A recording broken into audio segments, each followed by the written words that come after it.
ketika itu sudah dibangun sebeberapa tahun, itu harus dikembalikan ke daerah. Itu harus ada di dalam klausul perjanjian itu.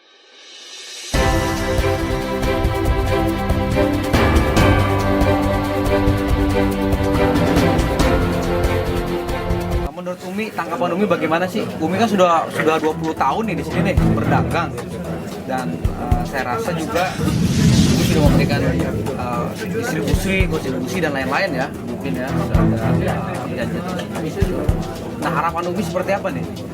Dengan terjadi seperti ini, apakah teman-teman ini tetap bertahan di sini, mempertahankan rumahnya sendiri di sini, ya, sesuai yang sudah dikatakan oleh Bang Marbun?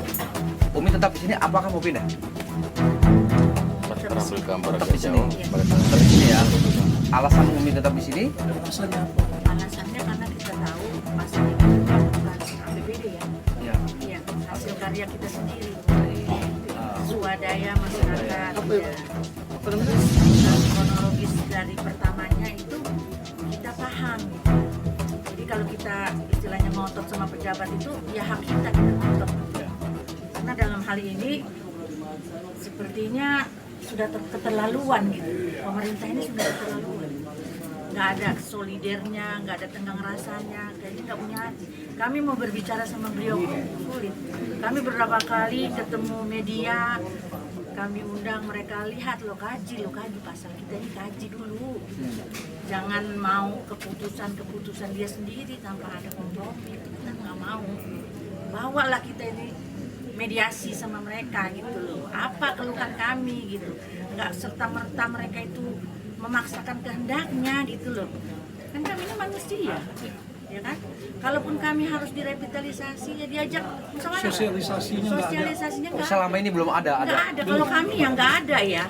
Memang mungkin ada dualisme, ada yang ilegal ya Pak ya, istilahnya yang mengajukan, ada dua kubu pihak kami ini, tapi itu tidak benar. Yang kami asli pedagang, kami tidak rela direvitalisasi. Kami ada yang pedagang tetap, ada pedagang musiman mungkin di sini kan gitu, ada yang cuma sekedar ada oknum gitu loh Pak, oknum yang melibatkan pedagang, tapi ada kebohongan di situ, kebohongan bukan tidak sesuai kebenaran, fakta, tidak sesuai fakta di lapangan gitu. Jadi ya kami ya tetap bersikeras. Kalau mereka mengajak kami mediasi, itu pun kami juga harus mengedepankan pendapat kami dong. Keinginan kami seperti apa, bukan keinginan mereka seperti yang harus kita turuti. Nggak mau kita juga, kita harus tegas. Pada intinya teman-teman ini harus satu suara lah gitu. Lah, ya. Diajak mediasi. Ajak mediasi. Seperti apa? Tidak pernah tahu masalah revitalisasi. Jadi yang saya tahu pada saat kami berdagang, pihak Perumda ini yang mau merevitalisasi pasar menyebarkan surat atau lembaran-lembaran kertas yang berbunyi registrasi dan verifikasi sekaligus registrasi untuk para pedagang untuk revitalisasi pasar Kota Bumi ini. Itu yang saya dapat. SNR. Dan itu sudah dibayar oleh para pedagang sebesar 2,5 juta. Sudah dibayarkan itu. Kalau kita melihat secara gramatikal di dalam peraturan Menteri Perdagangan ya, nomor 21 tahun 2021 tentang pedoman pembangunan dan pengelolaan sarana perdagangan yang dijelaskan di dalam pasal 50. Di situ dikatakan pembiayaan pembangunan revitalisasi sarana perdagangan berupa pasar rakyat selain menggunakan anggaran pendapatan dan belanja negara dapat menggunakan dana pendamping yang bersumber dari anggaran pendapatan dan belanja daerah, badan usaha milik negara, badan usaha milik daerah, koperasi, swasta, dan atau swadaya masyarakat sesuai dengan ketentuan peraturan. Jadi jelas di dalam pasal 50 itu dana itu sebenarnya sudah dibayarkan oleh koperasi Kopastam selaku yang membangun pasal ini di tanah pemerintah daerah. Itu harus ada klausul tertulis juga di dalam perjanjian itu. Ketika itu sudah dibangun sebeberapa tahun, itu harus dikembalikan ke daerah. Itu harus ada di dalam klausul perjanjian. Persoalan di pasar kami di Kota Bumi. dan laporan mereka detail. Nah, setelah laporan mereka itu kita terus terjun ke lapangan. Bahwa misi kita di APSI itu adalah salah satunya adalah pembelaan hukum. Itu salah satunya. Jadi begitu mereka datang ke kita, mereka suratin DPP menyuratin Bupati, tapi Bupati itu tanpa respon. Sampai saat ini tidak merespon surat kami. Kita tembuskan ke Kodim, kita tembuskan ke polisi, kita tembuskan ke Kapolri, kita tembuskan Menteri Dalam Negeri. Itu banyak sekali tebusan berapa juga saya nggak hafal semua. Bupati itu tidak respon. Jadi dengan ketidakrespon Bupati itu dia terus melakukan memaksakan kehendak. Kenapa saya katakan memaksakan kehendak? Repatriasi itu bisa dilakukan kalau tahapan itu ada dilalui. Tahapannya apa? Pertama adalah sosialisasi. Prosedural ya. Ya, itu prosedural ya, sosialisasi. Setelah sosialisasi bahwa ini pasar akan kita repatriasi, apakah para pedagang setuju? Dikumpulkan seluruh pedagang. Bukan mengambil data-data yang tidak jelas. Nah, setelah kami datang ke sini, kami kumpulkan data yang sebenarnya yang otentik bahwa pedagang itu ada 600 Pak pedagang di sini ya Pak ya. Kurang lebih 600, ternyata 550 orang mengatakan tidak setuju. Nah, dari mana dia dapat data itu mengatakan setuju? Itu kan ada memanipulasi data. Nah, dengan adanya di situ manipulasi data dan tidak disetujui oleh para pedagang semua, saya harus berpikir ini harus yang berbicara adalah harus hukum. Makanya saya kebetulan Pak Marbun ini ada sahabat kita, dia juga orang APSI, ketua APSI Sidoarjo. Nah, dia kebetulan praktek di sini dan kemudian juga dia di DPW ini saya di bidang hukum dan HAM.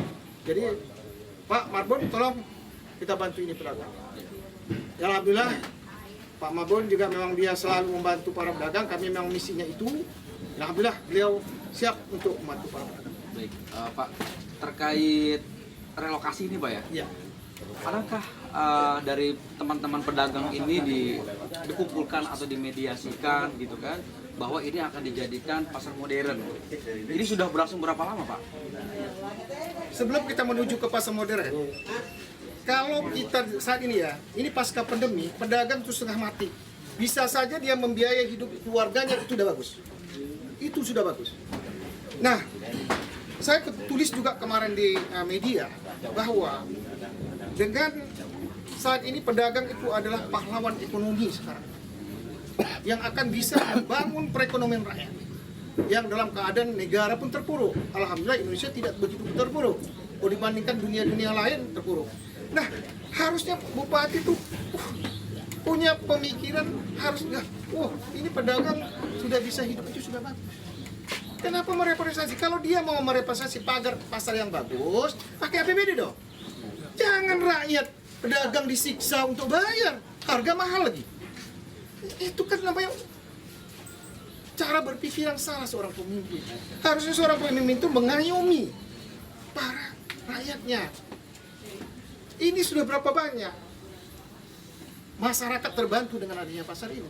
Kita bukan kita tidak suka dengan repatriasi, kita senang. Saya telah merepatriasi pasar di Banten ini ada 2. Bintaro Jaya, Bintaro itu di sektor 2 saya bangun pasar becek menjadi pasar tradisional modern. Walaupun pemerintah nggak ada uang situ, nggak apa-apa, tapi kita semua tahapan kita lalui. Kita sepakati harganya berapa, nah pedagang tuh bayar seperti apa, semua kita tanganin. Ini melakukan dengan memanipulasi, dengan segala macam intimidasi. Cara-cara itu kan seperti kita dijajah. Maksudnya negara ini dijajah. Udah sekarang turun polisi begitu banyak. Apa sih? Saya sudah lapor ke Kodim. Saya ini pedagang APSI ini adalah ketua pembina kita ada Pak Prabowo. Dia dua periode, dia 10 tahun dia pegang APSI ini. Nah, saya bergabung di APSI 2004, dirilah APSI itu 2004. Jadi artinya apa? Kita harus, kalau yang pedagang nggak benar juga kita nggak setuju kita. Yang nggak benar ya tidak pernah kita bela. Seperti pasar Ciputat. Semua jalan digunakan untuk dagang, itu juga salah. Kita salahkan pemerintah udah merepatriasi, dia nggak mau masuk ke dalam. Kita suruh, kita telepon menteri, selesai itu tuh keluar pilar langsung masukkan. Jadi kan kita yang membela yang benar, bukan membela yang salah. Ini benar pedagang. mampu nggak ibu untuk bayar kios dengan begitu mahal? Kisaran Jadi- berapa Pak harga kios? Sampai berapa kiosnya aja sampai Bang Goli, ya berapa Pak? Ya satu kios. Per meter tuh ada yang 16 juta, ada yang 18, Oh, variatif, mewah juga tergantung strategis lokasinya. Tapi umumnya memang di atas 100. Di atas 100 juta. Di atas 100 per kios. Di atas 100. Sekarang ini ya Itu sabar dengan dulu. sistemnya haruskah apa mencicil para pedagang? Cicil, tetap mencicil. Tempat kemarin tuh ada kejadian yang nggak ini entah memang meleset atau bagaimana. Sekarang ini pedagang dikenakan berbayar untuk uang tanda jadi. Diambil uang tanda jadi per pedagang gitu. Oleh Jadi perlu kami sampaikan, kenapa saya bilang bahwa pedagang ada kekuatan hukum. Kenapa pedagang tidak mau? Kenapa ada unsur-unsur pemaksaan? 3 hari pihak kepolisian TNI berjaga-jaga. Secara prinsip sebetulnya bisa aja mereka ya terobos masuk sini. Tapi yang perlu digarisbawahi adalah para pedagang ada kekuatan hukum. Selama ini mereka nggak tahu di mana sih kekuatan hukum. Baik, saya jelaskan. Tahun 2000 ketika perjanjian antara bupati, mantan bupati, ya siapa dulu? benar. Iya, mantan bupati itu ada perjanjian dengan Kopas. Walaupun pada saat itu Bang Kolik ini bukan ketua, tetapi ada perjanjian yang mengikat secara hukum. Di dalam perjanjian itu dibuatlah bahwa pasar ini akan dibangun oleh Kopas atas swadaya biaya sendiri para pedagang. Ini uang mereka yang bangun ini. Nah, kesalahan bupati pada waktu itu sebenarnya sesuai dengan undang-undang, dana untuk pembangunan baru atau revitalisasi itu bersumber dari APBN atau APBD. Tapi kita nggak tahu kenapa sumbernya justru dibebankan dari para pedagang. Ada yang DP 2 juta, yang nantinya mencapai ratusan juta. Dengan kondisi saat ini yang disampaikan oleh Bang Yamin, ya Ketua APSI Banten, nggak mungkin itu. Pandemi sudah menghancurkan perniagaan di Indonesia, apalagi ditambah harus membangun. Makanya saya tegas bilang sama kawan-kawan di sini, baik 9 komoditi udah kita undang, jangan ada yang pindah. Tuh kenapa Bang? Itu rumah kalian dulu yang bangun itu, nilainya 6,3 miliar. Ada buktinya kami semua bahwa Kopas yang membangun itu dari biaya para pedagang. Sekarang saya ingin bertanya, ketika kita membayar rumah, kita bangun, walaupun itu tanah negara, apakah kita mau ditendang seenaknya? Biayanya ini semua ditanggung oleh kawan-kawan pedagang. Pertanyaan saya, kesalahan bupati yang dulu tidak disebutkan bahwa ketika ini dibangun akan diserahkan ke Pemda. Tidak ada di dalam perjanjian ini. Itu kesalahan dari segi hukum. Namun yang namanya orang awam, para pedagang kan nggak memahami. Kita yang memang orang hukum tahu ada salah, bupati salah. Makanya saya bilang sama ya kawan-kawan pedagang, jangan ada yang pindah satupun. Ini rumah kalian. Bagaimana mungkin kalian sudah bangun rumah kalian walaupun bukan tanah sendiri, mau ditendang sama Berarti ini Pemda? perjanjian di zaman Bupati sebelum Zaki, Ismail. Sebelum Ismet. Sebelum Ismail. Iya, itu ada perjanjian. Nah, mohon maaf, memang kita belum tunjukkan karena kita akan gugat. Ya bupati ini sudah kita somasi. Dalam waktu dekat kita laporkan ke Polda atau mungkin ke Mabes Polri. Dasarnya apa Pak Marbun? Dana para pedagang ini mencapai 200 miliar lebih dikemanakan. Pak Marbun ada bukti? Ada. Itu akan kita tunjukkan di polisi dan di pengadilan yang akan kita gugat secara perdata. PMH, perbuatan melawan hukum. Ini kita udah siapkan, tim pengacara kami udah siapkan. Makanya saya memotivasi kawan-kawan sini, jangan takut, itu rumah kalian. Kecuali dulu kawan-kawan rekan-rekan wartawan itu dibangun oleh dana APBD. Bupati boleh dong menggusur ini semua karena ini dana APBD. Contoh Namun karena ini dana mereka sendiri, 6,3 miliar ya Bang ya.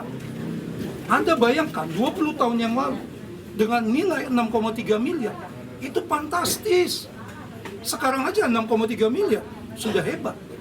Nah inilah ya rekan-rekan wartawan, saya sampaikan, apapun yang terjadi, proses hukum dahulu lemah.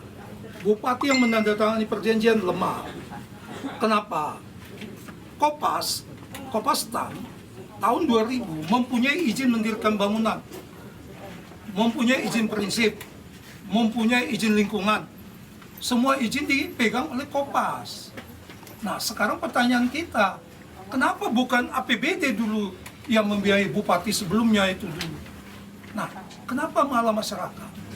Termasuk izin-izin yang lain itu dipegang oleh Kopas. Rekan-rekan saya sampaikan,